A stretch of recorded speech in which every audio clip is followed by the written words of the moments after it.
বাচ্চাদেরকে screen free রাখার মানে আমার কাছে হচ্ছে মোবাইল ফ্রি রাখা।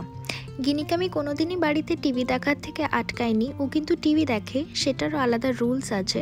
তবে বাইরে এলে ওকে বিজি রাখার জন্য আমি সবসময় ওর জন্য এরকম খেলনাপাতি ঘর থেকে নিয়ে আসি। আর অবশ্যই ঘরের খাবার, আমরা তো আসি বাইরে ফ্রাইডে তো আমরা বাইরে ডিনার করতে আসি। তো গিনির জন্য এরকম আমি বাড়ি থেকে রান্না করে খাবার আনি।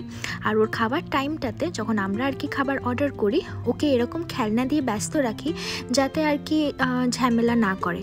কারণ রাস্তায় মানে ফ্লোরে ছেড়ে দিলে ও এদিক ওদিক চলে যায়, আর চেয়ারে বসিয়ে রাখলে ও খুব ঝামেলা করে। তখন মোবাইল তো দিতেই পারি, আমার সাথে কোনো অসুবিধা নেই, কিন্তু মোবাইলটা না দেওয়াটাই যতটা সম্ভব ততটা আমরা দুজনেই চেষ্টা করি।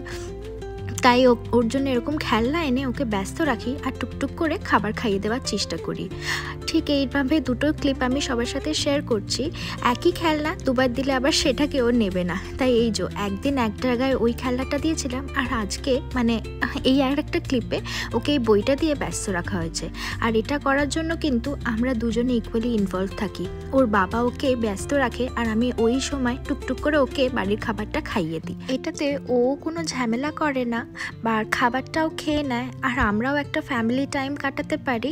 আর মোবাইল থেকে দূরে রাখাটাও খুব সহজেই পসিবল হয়ে যায়।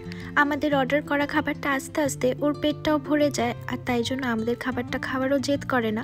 আর ওই যে ব্যাগটা দেখছেন, ওতে আরও অনেক খেলনা থাকে, পরে সেগুলো নিয়ে ব্যস্ত হয়ে যায়, আর ওই টাইমে আমরাও আরামসে খেয়ে নিই।